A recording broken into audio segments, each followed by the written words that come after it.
Okay, let's unpack this. Imagine you're out in the black, thousands of light years from Earth, navigating the quiet void. Suddenly, your sensors scream. Yeah. You've picked up a signal. Right. But it's not just any signal. It's old, ancient almost. A ghost from the past, reaching out across space and time. It's an old-style distress signal, specifically keyed to cause interference and attract attention, a design that tells you it's desperate, deliberate. Yeah, really trying to cut through the noise. And it's from a vessel that vanished without a trace nearly 2 decades ago. What secrets could a transmission like that hold? What kind of danger, or perhaps, I don't know, unimaginable discovery awaits anyone who dares to answer that call? That haunting mystery, that echo across 18 years and, well, unimaginable distances, is precisely where our deep dive takes us today. We're stepping into the very beginnings of a classic story, exploring things that were revolutionary when first conceived and remain profoundly relevant even now. Exactly. The source material we're diving into for this exploration isn't just historical, it's foundational. We're working with excerpts from the original unaired pilot episode of a science fiction series that would go on to define the genre. That's right. This specific script wrestled with huge ideas right out of the gate. The challenges and nature of first contact, the unsettling line between reality and illusion, and, deeply human questions about purpose, duty, and what it truly means to live. And our mission today is to act as your guides through this initial kind of raw vision presented in the source material.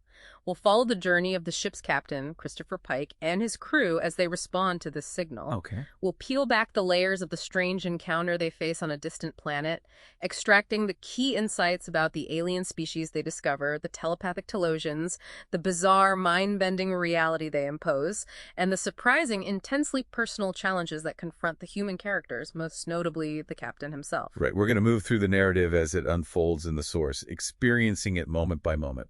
Exactly, step by step. So let's zero in on that initial signal and the man receiving it.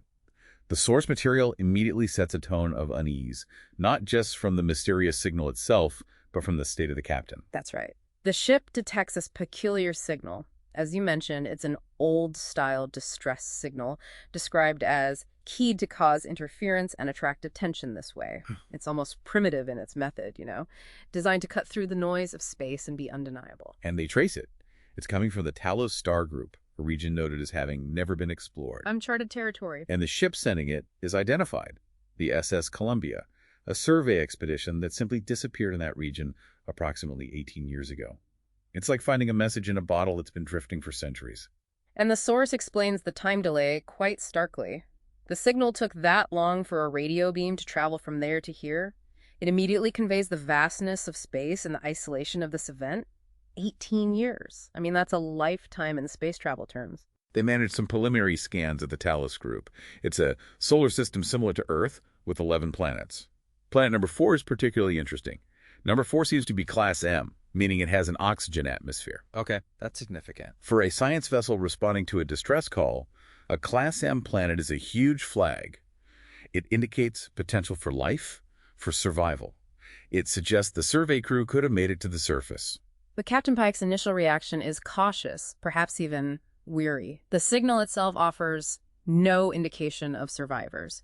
His ship has its own issues. They have our own sick and injured to deal with after a recent mission. Right. So his immediate practical decision is to continue on to the Vega colony, their planned destination. The needs of his current crew seem to outweigh the faint hope of finding survivors from a mission lost almost 2 decades prior. And this is where the source material takes a turn and gives us a deep look into the captain's mindset. This isn't just about a mission decision, it's deeply personal. We immediately sense that Captain Christopher Pike is carrying a significant burden. He absolutely is. The narrative dives right into his internal state, explicitly linking it to a recent traumatic incident. He talks about the fight on Reel 7. On Reel 7, yeah. He recounts the heavy cost. My own man and 2 others dead, 7 injured. This wasn't a distant casualty report. These were people under his direct command, lost on his watch. And his self-recrimination is intense. He replays the events, thinking, I should have smelled trouble when I saw the swords in the armor, blaming himself for failing to anticipate the danger. Right, classic command guilt. He feels he let myself get trapped in that deserted fortress, seeing the tactical situation as a result of his own poor judgment. And this specific failure on Rigel the 7th is presented as kind of the breaking point for a much deeper ongoing struggle. Pike feels he sets impossible standards for himself no one could meet. Yeah. He treats his crew well, considers their needs, but he's relentless on himself. The core issue isn't just the recent loss. It's profound exhaustion, burnout, a relentless grind of command. He's bone tired. He's tired of being responsible for 203 lives. That's a lot of weight. It is. He's tired of deciding which mission is too risky and which isn't, who's going on the landing party and who doesn't, and who lives and who dies. Every decision carries life or death weight, and it's crushing him. And this fatigue and disillusionment is pushing him to contemplate drastic changes to escape this crushing responsibility. The source reveals he's seriously considering resigning. Wow. He vividly describes what he yearns for, to go home, to a specific, almost pastoral ideal, a nice little town with 50 miles of parkland, with 2 horses where he could ride out all day with a picnic lunch. It's an image of perfect peace, freedom from command. But the source also shows his mind exploring much darker, more cynical possibilities, too. He considers business, perhaps on regulars or in the Orion colony. Okay. And then in a jarring moment that highlights his despair and perhaps a cynical view of certain galactic fringes, he mentions the possibility of becoming an Orion trader dealing in green animal women slaves. Whoa. Okay, that's intense. It is, and the source simply presents this as a thought he entertains. Not endorsing it, obviously, but using it to show the depth of his yearning for any alternative to the life he's currently living, no matter how morally compromised. It underscores how desperate he is to shed the weight of the uniform. That detail is shocking, but it starkly illustrates the extent of his internal crisis. He's looking at a whole galaxy of things to choose from, anything but the captain's chair. Anything else. And this whole exchange with the ship's doctor is framed by a philosophy Pike recounts from a bartender he knew. Ah, the bartender philosophy. Yeah, the bartender's view on life is presented as a binary choice. A man either lives life as it happens to him, bruises skin, these and all, or he turns his back on it and starts to wither away. He divides the world into the living and the dying. This bartender's philosophy hangs over Pike's predicament, serving as a stark question. Is he living, embracing the pain and responsibility, or is he turning away, beginning to die? It's a powerful, almost brutal philosophical backdrop for his personal crisis. He's standing at that crossroads. But before he can make a definitive choice about his future, the universe intervenes again. They receive a follow-up message from the SS Columbia. Another one? This one is more concrete, less of a ghost signal. It provides definitive proof of crash survivors on Talos. Talos the Fourth, right. And it gives just enough information to be credible and compelling. 11 survivors confirming gravity and oxygen within limits, and that food and water obtainable. But still vague, right? Yeah, just like the first, the message faded before they could get details or coordinates. Classic dramatic timing. That's all it takes, though. The confirmed presence of human life, survivors from a long-lost mission, immediately overrides Pike's personal struggle and the ship's planned itinerary. Duty calls. The core mission directive rescue and aid kicks in. The decision is instant. The destination is now the Talos Star Group. They set course at maximum speed, time warp factor 7. His duty, the call of others in need, pulls him back from the brink of his personal crisis, at least for now. Which sets them on a path to a planet where reality itself seems to be, well, flexible. Let's talk about their arrival at Talos V and the bizarre encounter that follows. Right. They arrive at Talos V after the high-speed transit and settle into orbit. They start running standard procedures, scans, surveys. The geological lab report is complete. The preliminary lab survey is ready. Standard stuff. The initial environmental reports are promising for human survival. The atmosphere is confirmed as oxygen-nitrogen atmosphere with some heavy with inert elements, but definitely within safety limits. Gravity is also human-compatible, 0.9 of Earth. Everything looks habitable. Pretty good conditions, actually. But even from orbit, they notice something odd on the surface.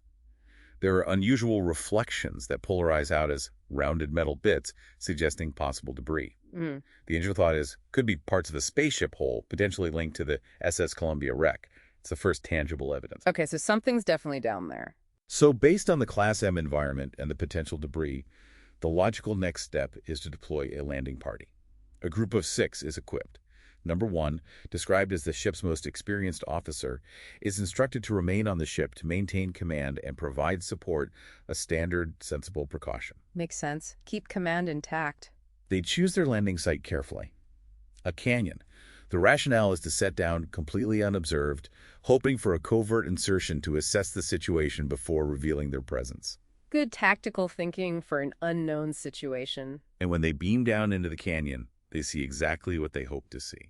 They're men. They're humans. It looks like a makeshift survivor camp, signs of long-term habitation. Just like the message said. They're met by a figure introduced as Dr. Theodore Haskins from the American Continent Institute, presented as the leader of the survivors. And they meet Vina, a young woman. According to Haskins, she's an orphan. Her parents are dead, and she was born almost as we crashed.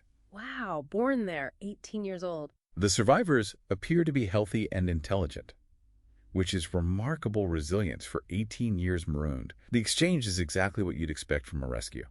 Expressions of relief, readiness to transport them back to the ship. Pike agrees to send additional scouting and scientific parties, treating this situation as genuine. Everything seems above board, almost too perfect. Yeah, there are subtle cracks in the facade, things that should raise alarm bells. Haskins makes that strange comment, referring to Pike as a prime specimen. Uh-oh. That's weird. It's clinical, objectifying. And then Haskins says it's time to show Pike their secret, promising he'll feel much better soon. Vina shows him some marks, cryptically asking, "Don't you see it here and here?" There's an undercurrent of something deeply unsettling beneath the surface of the rescue. Definitely creepy vibes. And that's the moment the illusion is shattered. Back on the ship, the team monitoring the landing party, including Spock, can't make contact. Radio silence. The landing party is gone. The terrifying realization washes over them. There is no survivors' encampment. The whole scene they just witnessed, the people they spoke to. It was a complete fabrication. This is all some sort of trap. And the worst possible outcome has occurred. We've lost the captain. Oh, man, so it was all fake. How? The explanation is as simple as it is horrifying. An illusion placed in our minds by this planet's inhabitants. The Talosians didn't need to build a camp or hire actors. They just projected the image directly into the landing party's minds. Mind control, basically. Wow. And the source emphasizes the perfection of this illusion. It was a perfect illusion, designed specifically to show them just what we wanted to see. They showed the crew human beings who'd survived with dignity and bravery. Everything was entirely logical, right down to the building of the camp, the tattered clothing, everything. They tailored it perfectly to the rescuers' expectations. Exactly. They presented the crew with their deepest hope for the lost expedition, making it utterly convincing by tapping into their expectations and desires. This leads to the chilling understanding of the Talosians' power and the immediate danger.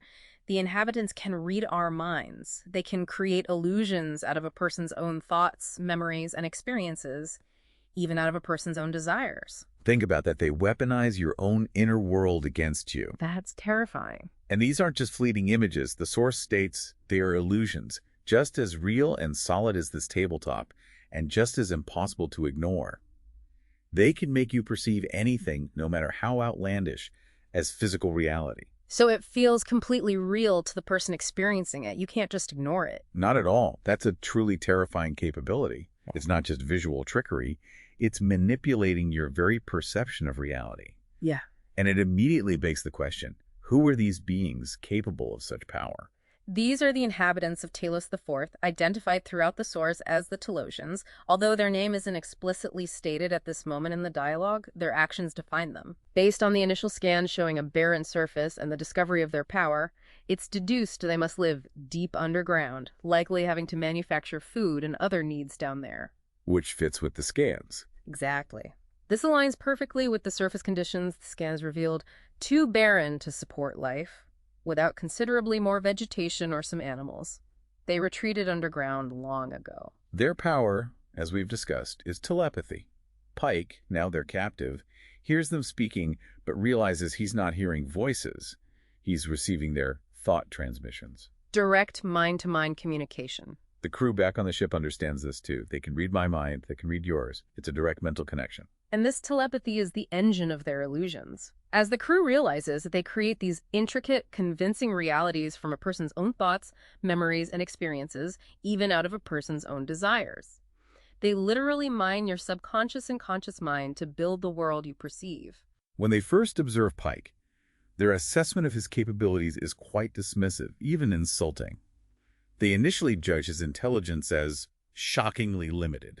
Ouch. Probably because he fell for the illusion. Maybe. perhaps because he fell for the illusion so easily. But they are astute observers. As Pike begins to suspect something is wrong, they keenly read his reactions, predicting his behavior based on their understanding of his primitive nature. They anticipate his primitive fear-threat reaction, predicting he's about to boast of his strength. Standard reaction, maybe. And when that fails, that he'll be frustrated into a need to display physical prowess, predicting the creature will throw himself against the transparency of his cage wall. Which, moments later, he does. It's almost humiliating how accurately they read his impulse. Yeah, they called it. But the source includes a crucial counterpoint from the Talosians. Despite their dismissal of his intelligence and prediction of his primitive reactions, they acknowledge a positive trait they haven't seen in other species. He appears more adaptable than our specimens from other planets. Okay, so he's not just predictable. He learns. He learns, he adapts, he questions, and this hints at their true motives, something far more complex than simple study. One possibility is that they may simply be studying the captain to find out how Earth people are put together. But the discovery of their manipulation suggests something more. That something more is revealed through their own projections in Vina's later explanations. The source shows they have a vast zoo, a whole collection of specimens, descendants of life brought back long ago from all over this part of the galaxy. A zoo, like alien animals. And more. This immediately sounds a chilling note. They collect living beings. And maintaining such a collection, propagating species, requires more than one of each animal. This is the critical need driving their actions. It strongly implies they need a pair of humans, too. Pike isn't just a curiosity, he's a potential exhibit. A breeding male. So their ultimate goal with Pike and the Earth woman they trapped, Vina, becomes horrifyingly clear. They need to attract a mate for Pike in order to perpetuate the species within their living collection. They didn't stage a rescue. They were hunting for breeding stock, a truly disturbing purpose underlying their elaborate, mind-altering trap. And once Pike understands he is captured, a subject in their strange zoo, the experiments designed to test, manipulate, and ultimately utilize him begin. Pike's immediate reaction to finding himself in a cage, albeit an illusionary one, is defiance. He's a Starfleet captain. He doesn't accept being trapped. He tests the walls, asserting, "There's a way out of any cage, and I'll find it." Good for him. Not going down without a fight. He's not going to sit passively. He also immediately starts trying to understand their power and find a way to fight back. He discovers that filling his mind with primitive emotions, specifically hate, seems to disrupt their telepathic probing. Interesting, like static. Something like that. He confirms with Vina, who is also seemingly a captive, that this does block off our mind from them. But Vina immediately highlights the limitation of this method. But you can't keep it up for long enough. Right. It's a shield, but one that requires immense mental and emotional energy, unsustainable over time. You just can't stay that angry or hateful constantly. The Talosians waste no time initiating their tests. They create their first explicit illusion for Pike, designed to observe his reactions under stress. It's based on the recent traumatic event, a recent death struggle in which it fought to protect its life, specifically starting just as it happened 2 weeks ago, on Rail 7. Rigel 7 again, they're using his trauma against him. They recreate the battlefield, the danger, the fight, but they make a significant change, one that puzzles Pike.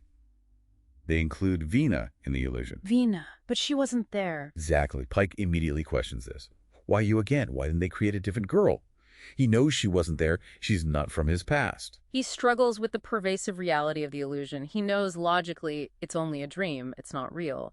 But the Talosians counter this, insisting, you'll feel it. That's what matters. You'll feel every moment. So the sensory input, the fear, the pain, the exertion, it's all indistinguishable from reality to his senses. Yeah, that's key to their power.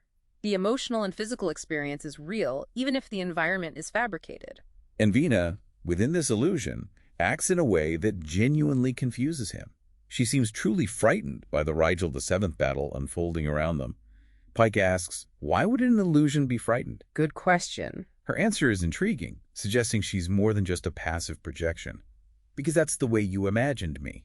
This implies she's somehow a manifestation of his own subconscious, not solely a Talosian creation, or perhaps they're using his subconscious to shape her.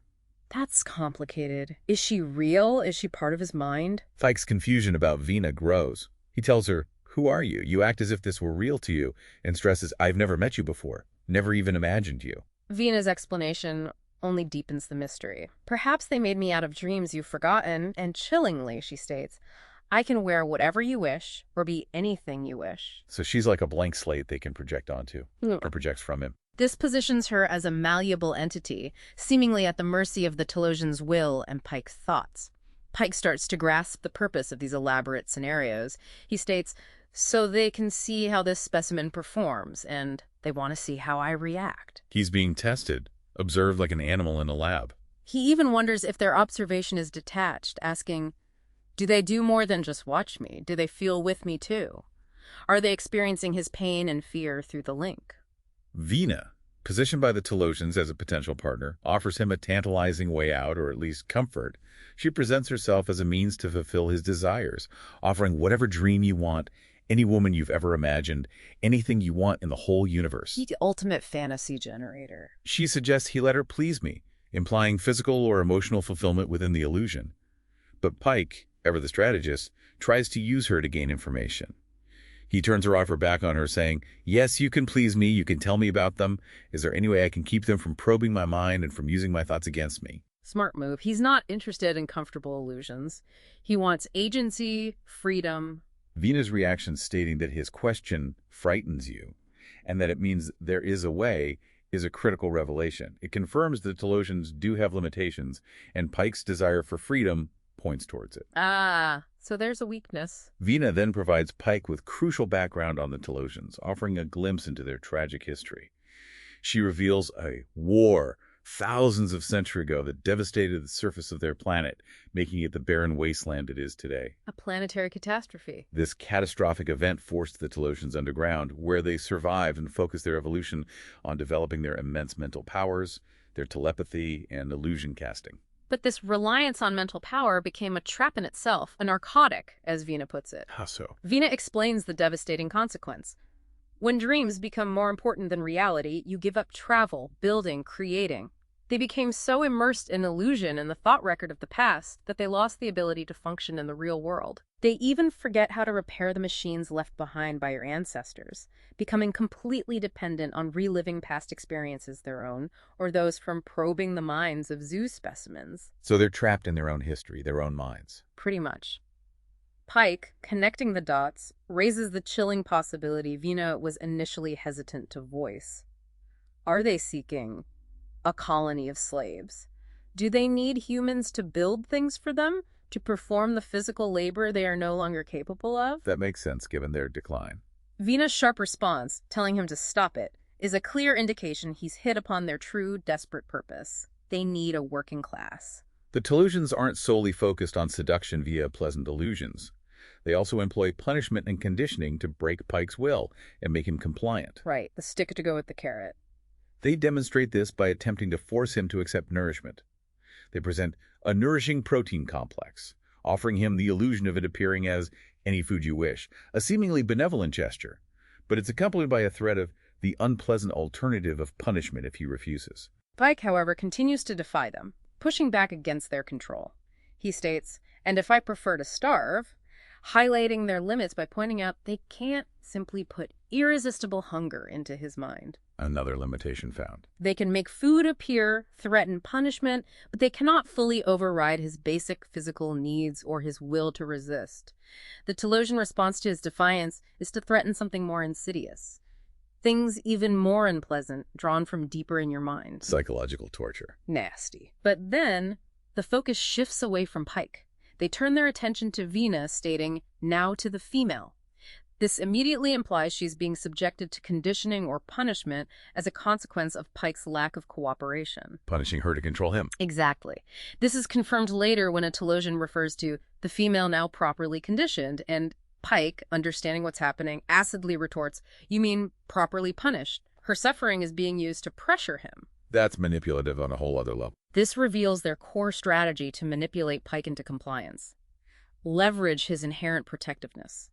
They actively create an emotion of protectiveness towards Vina, observing that it startled him and made him go out of your way to make her attractive. Using his own decency against him. They then build on this by fostering the illusion of a husband-wife relationship, presenting it in comfortable, familiar surroundings that resonate with his own desires for home and stability. The ultimate goal behind this isn't just companionship or even passion, they reveal, but creating the foundation for their colony. Yeah. Respect and mutual dependence. They need a stable pair to reproduce and build their slave society. I think it all comes back to that. And they are terrifyingly good at reading his desires, using his own thoughts against him. As they present these illusions and the potential for a life with Vina, they offer him anything else I want if I cooperate. They know his price. This leads to what is perhaps their most tempting and most insightful illusion: the recreation of Pike's longed-for childhood home. The setting is drawn directly from his thoughts, the Mojave area, the parkland around the big cities he described to the doctor. The exact escape he fantasized about. They populate it with details straight from his desires and memories. The casual offer of coffee deer, the specific mention of leaving the hooked to my saddle, Tango, the horse. presumably a horse's name, pulled from his memory. The precise description of little white sandwiches being your mother's recipe for chicken tuna. It's a perfect replica built from his mind's blueprint. The Talosian intention here is explicit and deeply manipulative. Make him feel the profound comfort of being home. They tell him, it's good to be home, offer him the chance to even stay if you want, and project a future with Vina and children, suggesting it would be nice showing your children where you once played. Offering him everything he thought he wanted. It's the idyllic escape he dreamed of, presented as a tangible reality. Vina, within this illusion, continues to be a complex figure. She complains of headaches when Pike talks about the Talosians or the nature of the illusion. A crack in the fantasy. She later raises the possibility that these could be hereditary, asking if he'd wish such a condition on potential children.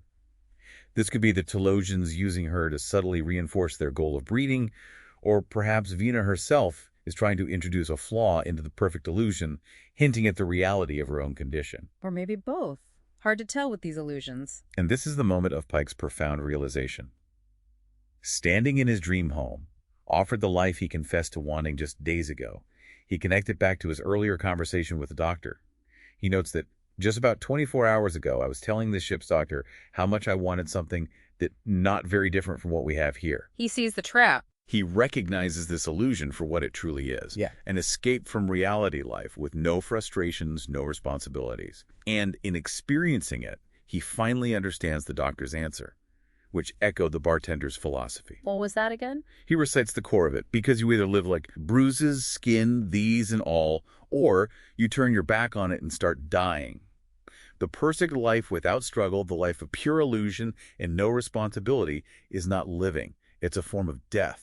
A withering away. He sees the danger of the Talosian existence mirrored in the trap they've created for him. Wow, that's a powerful realization. While Pike is facing this intense psychological battle back on the Enterprise, his crew hasn't given up. Number 1 and Spock are working on a plan to rescue him. Good, they haven't forgotten him. They've located the source of the Talosians' power underground, a magnetic field emanating from their underground generator. Okay, target acquired. They devise a daring, incredibly risky plan. Use the ship's transporter to transport down inside the Tosin community.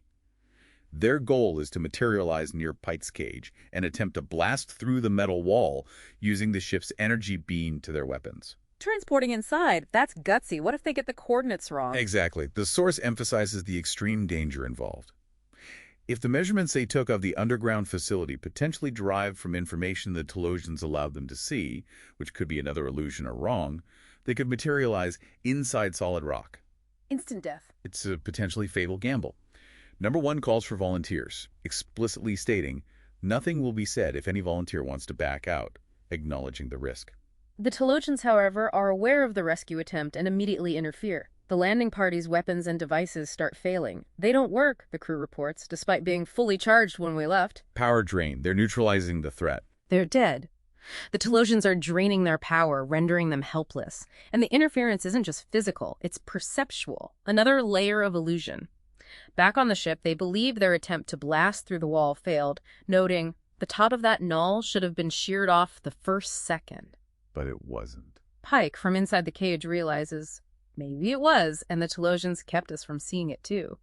They can manipulate what both the captive and the would-be rescuers perceive, making it impossible to trust your own eyes or instruments. Ooh, controlling reality for everyone involved. That's intense. The Talosians then escalate their interference dramatically, extending it to the Enterprise itself. Control of the ship begins to fail. Every system aboard is fading out, controls are on dead, nothing works. They're taking over the ship remotely. They are demonstrating their ability to cripple the vessel from afar. They are even passively absorbing the ship's data, running through our library tapes, micro-records, everything, learning all about Starfleet, its technology, and its history. And they deliver their ultimate threat to Pike.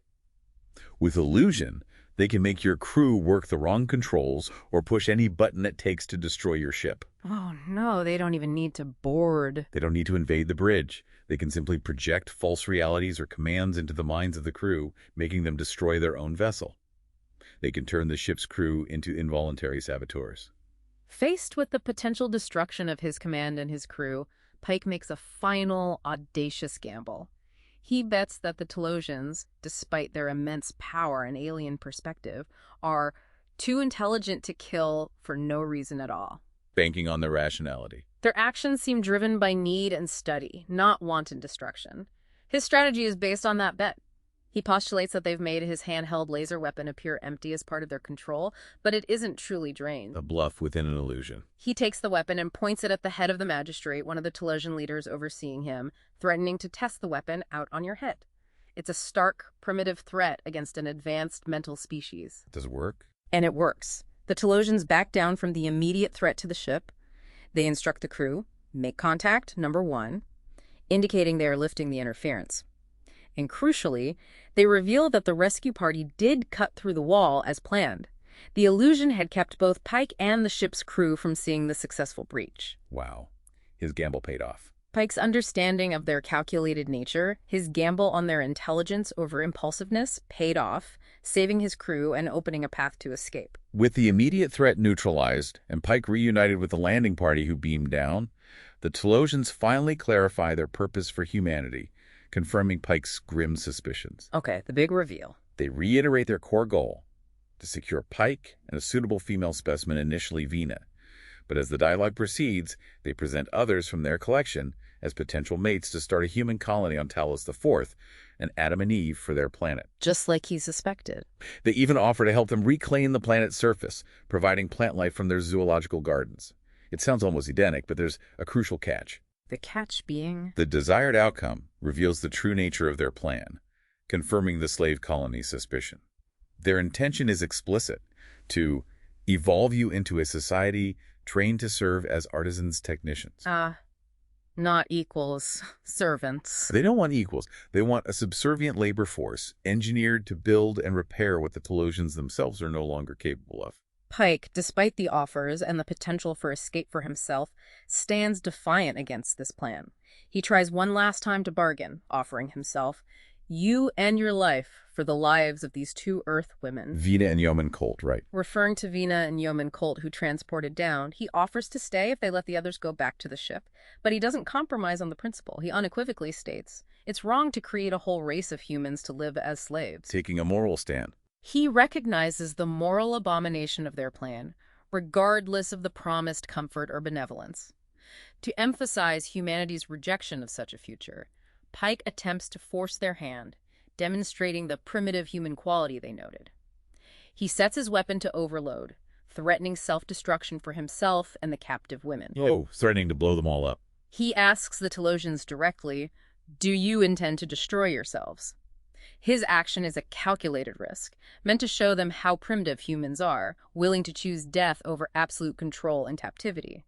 He instructs Yeoman Colt to go, and crucially tells Vina to go with her.